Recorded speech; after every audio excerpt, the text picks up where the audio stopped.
میں امداد سمرو معاملہ عمران خان صاحب کی سیاست کا، عمران خان صاحب کی سیاست پر کئی سوال اٹھ کھڑے ہوئے ہیں کہ عمران خان صاحب اپنی سیاست بچا پائیں گے یا نہیں بچا پائیں گے۔ انہوں نے اپنا جانشین ایک غیر معروف شخص کو، جو ان کے وکیل تھے، پولیٹیکلی غیر معروف، بیرسٹر گوہر، ان کو کیوں انہوں نے نامزد کیا؟ اور پھر ایک دوسرا مسئلہ، مسلم لیگ نون کے اندر سے ایک حملہ ہوا ہے مسلم لیگ نون کے اوپر ہی، یعنی احسن اقبال پر ایک حملہ ہوا مسلم لیگ نون کے اندر سے، اور معاملہ ہے مظہر علی اکبر نقوی صاحب کا، جسٹس مظہر علی اکبر نقوی صاحب، ٹرکاں والی سرکار، ان کے اوپر ریفرنس، اور ریفرنس میں ان کو جو شوکاز نوٹس بھیجا گیا جوڈیشل کونسل کی طرف سے، اس کو انہوں نے چیلنج کر دیا ہے سپریم کورٹ میں۔ تو ان معاملات پر بات کریں گے، اور بات کا آغاز عمران خان صاحب سے کرتے ہیں۔ گرما گرم مسالے دار اور لچھے دار قسم کا ظاہر یہ معاملہ ہے، کیونکہ خان صاحب جو ہے وہ وقت پر صحیح فیصلے نہیں کرتے، غلط وقت پر غلط فیصلے کر لیتے ہیں۔ تو بہرحال اب وہ بڑی بحث شروع ہو گئی ہے، اور خاص طور پر عمران خان صاحب کی اہلیہ کی عمران خان صاحب کے ساتھ وکیل،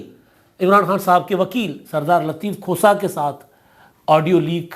جو گفتگو، اس کے بعد تو اور زیادہ لوگوں نے بحث شروع کر رکھی ہے کہ کیوں خان صاحب نے اپنا جانشین جو ہے وہ بیرسٹر گوہر کو نامزد کیا۔ ظاہر اس میں کئی سوالوں کے جواب جو ہیں اس آڈیو میں بھی ہیں۔ بیرسٹر گوہر پر میں بعد میں آتا ہوں۔ پہلے ایک یہ سمجھا جا رہا تھا، پاکستان میں ماضی میں یہ ہوتا بھی رہا ہے، اور عمران خان صاحب اپنے آپ کو جن کے برابر سیاستدان سمجھتے ہیں کہ جی ان کی مقبولیت جتنی ہے ان سے مقبولیت سے زیادہ میری مقبولیت ہے ذوالفقار علی بھٹو شہید، حالانکہ وہ تو بڑے پیمانے پر عالمی لیڈر تھے۔ عمران خان صاحب کو تو اگر کوئی عالمی رہنما یاد بھی کرتے ہیں ٹرمپ، تو وہ یہ کہ جی عمران خان ایک اچھے ایتھلیٹ ہیں، یا پھر عمران خان بہت خوش ہوئے، ایک کیا ہوا تھا، ایک واقعہ ہوا تھا اس پر ایران میں وہ جو حملہ کر کے ایرانی وہ قتل کر دیے گئے تھے ایرانی جرنیل، تو اس پر عمران خان صاحب بہت خوش تھے جی کہ اچھا کیا آپ نے، ٹرمپ کی اس طرح کی باتیں۔ تو اس طرح کے جو ہے نا وہ معاملات میں خان صاحب کو یاد کیا جاتا ہے، اگر کہیں کسی عالمی فورم پر یا کوئی دوسرے کسی ملک کا لیڈر اگر ان کو یاد کرے، ورنہ ان کا کوئی کارنامہ نہیں ہے کہ کسی جس طرح بھٹو شہید کے کارنامے ہیں کہ ان کو یاد کیا جاتا ہے دنیا جہان میں۔ تو اچھا، اب وہ ان کو عمران خان کہتے ہیں میری مقبولیت بھٹو سے بڑی ہے، تو پھر سمجھایا جا رہا تھا کہ شاید وہ جو بھٹو شہید نے کیا تھا، بھٹو شہید نے خود تو نہیں کیا تھا، بھٹو شہید نے تو اپنا پارٹی کا جو اپنے جیل میں جانے کے بعد اپنا جانشین مقرر کر دیا تھا، اپنا پارٹی کا چیئرمین بنا دیا تھا قائم مقام شیخ رشید مرحوم کو، بابا سوشلزم ان کو کہا جاتا ہے ان کو۔ تو لیکن وہ جو تھے شیخ رشید صاحب تھے وہ چلے گئے، انہوں نے بھٹو صاحب کو کہا کہ یہ جاگیردار میرے سامنے مجھ سے قابو نہیں آئیں گے جو آپ نے پارٹی میں رکھے ہوئے ہیں، تو یہ خیر یہ جتو یہ تو فلاں تو اپنے آپ کو پتہ نہیں کیا سمجھتے ہیں۔ تو بہتر یہی ہوگا کہ آپ بیگم نصرت بھٹو صاحبہ کے حوالے پارٹی کر دیں، ان کو بنائے اپنا قائم مقام۔ تو بھٹو صاحب کو بات سمجھ آ گئی تھی، تو بھٹو صاحب نے ان کو بنا دیا تھا۔ تو یہ ایک تاثر تھا، ایک سمجھا جا رہا تھا کہ عمران خان صاحب اپنی فیملی میں سے کسی کو اپنا جانشین بنائیں گے، نااہل ہوں گے، سزا یافتہ ہوں گے، جو کہ ہیں اب جیل میں ہوں گے، پارٹی کیسے چلانی ہے، کیونکہ پارٹی تو عمران خان صاحب بنا کر گئے نہیں تھے کہ پارٹی فیصلہ کرتی۔ کور کمیٹی کے نام پر میں پہلے بھی گزارش کر چکا ہوا ہوں کہ کبھی کور کمیٹی میں پتہ چلتا تھا کہ جی فلاں بندہ کور کمیٹی میں شامل کر لیا گیا ہے، پھر پتہ چلتا تھا اس کو نکال دیا گیا۔ یعنی کور کمیٹی جو فرض کر رہے ہیں کہ ہفتے میں 3 بار میٹنگ ہوتی تھی، تو تینوں بار الگ الگ چہرے ہوتے تھے، اور عالم یہ ہوتا تھا کہ جی عمران خان صاحب کے نکاح خواہ بھی کور کمیٹی کے ممبر تھے، ان کو بھی نواز دیا تھا تاکہ وہ یہ مفتی سعید صاحب یہ بات باہر نہ نکالے کہ عمران خان نے نکاح عدت میں کیا تھا بشرا بی بی سے۔ اب وہ مقدمہ چل رہا ہے، تو بہرحال تو سمجھایا جا رہا تھا، تصور یہ کیا جا رہا تھا کہ خان صاحب اپنی فیملی میں سے اپنی بہن علیمہ خان صاحبہ کو، یا اپنی بیوی جو بشرا بیگم صاحبہ ہیں جو کہ بہت زیادہ سیاسی ہیں، علیمہ خان، عظمیٰ خان عمران خان کی جو تیسری بہن ہے ان سے کہیں زیادہ سیاسی ہیں، ان کی آڈیوز منظر عام پہ آ چکی ہوئی ہیں کہ جی وہ کتنا ایک سیاست میں وہ عمران خان صاحب کی سیاست کے اوپر اثر انداز ہوتی تھی، کس طرح وہ پروپیگنڈا کریٹ کیا کرتی تھی، کس طرح وہ سوشل میڈیا کو اپنا چلا رہی تھی پی ٹی آئی کے. تو تصور یہی تھا کہ انہوں نے یہ کرنا ہے، علیمہ خان کو یا بشرا بی بی کو اور اپنا جانشین مقرر کر دینا ہے.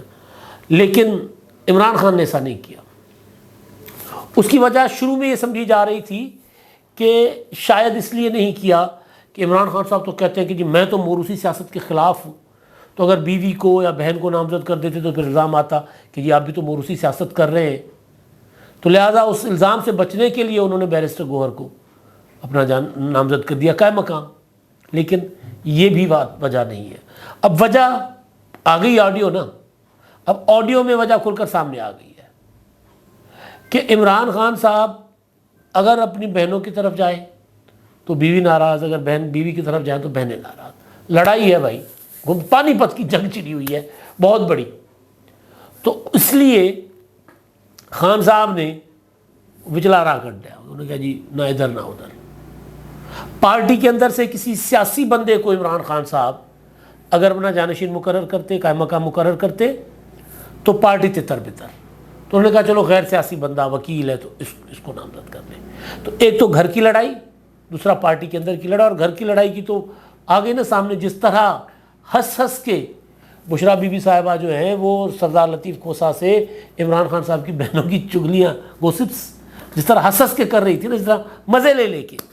کہ میں تو جی وہاں سے اٹھ کے آ گئی ورنہ یہ ہو جاتا ورنہ وہ ہو جاتا، ہنس کے کہہ لگا کے. تو بات سمجھ آ رہی ہے کہ جی خان صاحب جو ہے وہ مجبور ہو کر انہوں نے کوئی ایسا بے ضرر سا بندہ لے لیا. لیکن اس کے پیچھے کچھ اور بھی چیزیں ہیں، کچھ اور معاملات بھی ہیں. بیرسٹر گوہر جو ہیں وہ کہا جاتا ہے کہ یہ سلاجو قسم کے آدمی ہیں، اچھے وکیل ہیں. عمران خان صاحب جب اپنے معاملات جو ان کے خلاف جب مقدمات چلنا شروع ہو گئے تھے تو اس کے لیے انہوں نے اپنے پڑوسی کی خدمات حاصل کی، چودھری اعزاز احسن صاحب کی. پیپلز پارٹی کے وہ اب بھی پیپلز پارٹی میں ہیں، پارٹی کی لائن سے اختلاف بھی کرتے ہیں، وہ پہلے بھی کرتے تھے. چودھری اعزاز احسن صاحب جو ہیں ان کے پاس یہ گئے تھے اپنی فائلیں لے کے کہ یار مجھے کیا کرنا چاہیے. آپ کو یاد ہوگا ملاقات کی تھی عمران خان صاحب نے. تو اس پر چودھری اعزاز احسن نے ان کو، بیرسٹر گوہر جو چودھری اعزاز احسن کے جونیئر ہیں، شاگرد ہیں اور ان کے تابع دار ہیں چودھری اعزاز احسن صاحب کے، وہ ان کو دے دیے کہ یہ لیں، یہ اچھا وکیل ہے، اس کو یہ آپ کا مقدمات وغیرہ. اور پھر انہوں نے الیکشن کمیشن میں مختلف مقدمات میں بیرسٹر گوہر نے عمران خان صاحب کی وکالت بھی کی. تو اب اس کو لے کر کے وہ اعزاز احسن کے جونیئر ہیں، ایک اور تھیری من جو ہے وہ خاص طور پر جاوید چودھری صاحب نے کہا ہے کہ جی وہ پیپلز پارٹی یا زرداری کی جھولی میں عمران خان نے پارٹی پھینک دی ہے. ایسا نہیں ہے. بیرسٹر گوہر صاحب جو ہیں وہ ہیں ایک قانونی تقاضے کے لیے کہ اگر عمران خان صاحب نااہل ہیں، نااہل رہتے ہیں تو پھر پارٹی بلے کا نشان ہی اگر نہ ہو تو پھر اس سے بچنے کے لیے بیرسٹر گوہر صاحب کو لگایا گیا. پولیٹیکل فیصلے عمران خان صاحب کریں گے، کس کے ساتھ بات چیت کرنی، کس کے ساتھ مذاکرات کرنے، کس کے ساتھ نہیں کرنے، کس کے قریب جانا ہے، کس کے قریب نہیں جانا، عمران خان نے کرنا ہے. اور ظاہر ہے عمران خان صاحب خود یہ ڈیسائیڈ نہیں کریں گے، یعنی ان کی وہ نہیں ہے، اس حق میں وہ نہیں ہوں گے کہ کوئی پیپلز پارٹی کے ساتھ قربتیں بڑھائی جائیں. وہ نون لیگ اور پیپلز پارٹی دونوں کو دکھائیں گے کہ جی دونوں کی ملی بھگت ہے. تو یہ والا جو تاثر ہے کہ بیرسٹر گوہر اعزاز احسن صاحب کے جونیئر ہیں، تابع دار ہیں اور ان کے شاگرد ہیں، تو وہ کوئی پیپلز پارٹی کے ساتھ پینگے بڑھائیں گے. اور انتخابات میں یہ جو دوسری چیز جو میں اکثر گزارش کرتا ہوں کہ اگر پی ٹی آئی کو الیکشن نہیں لڑنے دیا جائے گا، اگر پی ٹی آئی کے کینڈیڈیٹس نہیں ہوں گے، بلے کا نشان بے شک ہو، کینڈیڈیٹ نہ ہوں یا وہ تگڑے کینڈیڈیٹ نہ ہو، تو پھر ایک امکان موجود ہے جس کے ساتھ پیپلز پارٹی کھیل سکتی ہے. وہ یہ ہے کہ پیپلز پارٹی اینٹی نواز ووٹ کو انتقاماً اپنی طرف کھینچے، یعنی وہ ووٹ انتقام لیں. ان کو کہیں کہ جی آپ اگر بچنا چاہتے ہیں نون لیگ کی حکومت سے، جو کہ جس نے آپ کو کہیں جوگا نہیں چھوڑنا، اور اسی طرح آپ کے لیڈر بھی جیل میں رہیں گے، اسی طرح آپ کے اوپر بھی مقدمات بنتے رہیں گے، تو ہمیں ووٹ دیں، ہماری حکومت بنوائیں. تو ایک یہ امکان ہے پی ٹی آئی کے ووٹر کا پیپلز پارٹی کی طرف جانے کا، جس کو پیپلز پارٹی اگر اپنا کوئی دانشمندی سے کھیل سکتی ہوئی کھیل لے تو اور بات، لیکن بیرسٹر گوہر اعزاز احسن اور اس کی وجہ سے پیپلز پارٹی کے قریب پی ٹی آئی مجھے جاتی نظر نہیں آ رہی۔ ہاں پی ٹی آئی کو یہ ضرور ہے کہ تحریک انصاف کو اس وقت کوئی سہارا چاہیے، تو سہارا ڈھونڈتے ڈھونڈتے اگر وہ زرداری صاحب نے، بلاول بھٹو نے سہارا دے دیا تو وہ پھر اس طرف چلے جائیں تو اور بات ہے۔ لیکن ایک اور چیز، اسٹیبلشمنٹ کے ساتھ عمران خان صاحب رسم و راہ دوبارہ بحال کرنا چاہتے ہیں، جس کے لیے انہوں نے شیر افضل مروت کی زبانی ایک اسٹیٹمنٹ بھی دلوائی ہے کہ ہر وہ بندہ جو فوج کے خلاف، جو دفاعی اداروں کے خلاف، جو آئی ایس آئی کے خلاف، جو آرمی چیف کے خلاف، جو جرنیلوں کے خلاف بات کرے گا وہ ہم میں سے نہیں ہے، ہمارا اس سے کوئی تعلق نہیں ہے، چاہے وہ سوشل میڈیا پر بیٹھا ہے، چاہے وہ ویلاگر ہے، چاہے وہ پارٹی کے اندر بیٹھا ہے، چاہے وہ پارٹی کے باہر بیٹھا ہے۔ تو اس کے لیے بھی پارٹی چیئرمین اگر ایسے ہوں گے، سلاجو ہوں گے، تو ادھر عمران خان صاحب استعمال کریں گے، بنسبت بجائے اس کے کہ وہ ان کو کہیں کہ جی زرداری صاحب کے پاس جا کر بیٹھ جاؤ، وہ کہیں گے یار جا کر ذرا ادھر بمبو شمبو مارو نا بھائی، جی ایچ کیو والوں کو، آئی ایس آئی کو، ان کو ذرا تھوڑا سا راضی کرو ذرا ہمارے لیے۔ تو اس طرف عمران خان صاحب ان کو استعمال کرنے کی کوشش کریں گے۔ تو اس لیے اس طرح کے بندے کو، یعنی کئی وجوہات ہیں جس کی وجہ سے عمران خان صاحب نے بیرسٹر گوہر کو اپنا قائم مقام مقرر کیا ہے۔ اسٹیبلشمنٹ کی بات تو جنرل لودھی صاحب جو ہے، نعیم لودھی صاحب، وہ تو برملا کہتے پھر رہے ہیں، انہوں نے تو ان کے جو ویلاگس، انٹرویوز وہ میں دیکھ رہا تھا سوشل میڈیا پر، وہ کہہ رہے ہیں کہ جی وہ پی ٹی آئی چاہے تو میں ان کی صلح کروا سکتا ہوں اسٹیبلشمنٹ کے ساتھ، میں خود جرنل رہا ہوں، مجھے پتہ ہے جرنلوں کا کس طرح بات ہوتی ہے، کس طرح معاملات ٹھیک ہوتے ہیں، تو لہٰذا میں معاملات ٹھیک کروا سکتا ہوں۔ ایک ادھر سے بھی عمران خان صاحب کو ایک امید جاگی ہے، کچھ ادھر سے عمران خان صاحب کر رہے ہیں، لیکن جو عمران خان صاحب کو لانے والے اور عمران خان صاحب کو مقدمات میں بلینکٹ ضمانتیں دلوانے والے، جن کے اوپر میں نہیں کہہ رہا، محمد خان بھٹی چودھری پرویز الہی کے جو پرنسپل سیکریٹری تھے، انہوں نے بات کی ہے کہ جی مزار علی اکبر نقوی صاحب، جسٹس مزار علی اکبر نقوی صاحب، وہ یہ سارا کچھ مینیج کر رہے تھے، ان کو سپریم جوڈیشل کاؤنسل نے ان کے اوپر جو مقدمات اپنا ریفرنس ہیں اثاثوں کے اور کم قیمت پر پلاٹ لینے کے، اور وہ بھی ایک ایسے نابالغ بچوں کے پلاٹ جال سازی کے ذریعے وہ خریدنے کے، اپنا یہ لاہور کی کنٹونمنٹ میں، تو یہ ان کے اوپر الزام، اور پھر گلبرگ میں پراپرٹیز ہیں، پھر آڈیو پرویز الہی کے ساتھ آڈیو، پھر فواد چودھری کی اپنے بھائی فیصل کے ساتھ آڈیو، یعنی بہت بڑا ایک نا گھوٹالا ان کے اوپر۔ تو اس پر ان کو نوٹسز کیے گئے، پہلے نوٹسز انہوں نے نوٹسز کا جواب نہیں دیا اور اعتراض کر دیا سپریم جوڈیشل کاؤنسل پر، پھر دوسرے نوٹسز گئے تو انہوں نے پھر وہ نوٹسز جو ہے وہ چیلنج کر لیے سپریم کورٹ میں، اور انہوں نے کہا کہ جن کو رائٹ ہی نہیں ہے، یہ کر ہی نہیں سکتے، یہ میرے اپنا جو عدلیہ کی آزادی کے خلاف ہے۔ اب دیکھتے ہیں سپریم کورٹ چیف جسٹس صاحب کس طرح ان کو ان کی جو پٹیشن ہے اس کو لیتے ہیں، اور ماضی میں تو دو چیف جسٹس صاحبان، دو جج صاحبان، ایک تو چیف جسٹس افتخار احمد چودھری صاحب اور دوسرے موجودہ چیف جسٹس جسٹس قاضی فائز عیسیٰ صاحب، جب وہ جج تھے اپنا سپریم کورٹ کے، تو ان کے اوپر ریفرنسز آئے تھے اور انہوں نے ریفرنسز چیلنج کر کے عدالتوں سے اپنا مقدمہ جیتا تھا۔ تو ان کے پاس تو سالڈ گراؤنڈز تھیں، ان کے پاس سالڈ گراؤنڈز ہیں۔ ان کے جو میاں داؤد صاحب ہیں، ہمارے دوست بھی ہیں،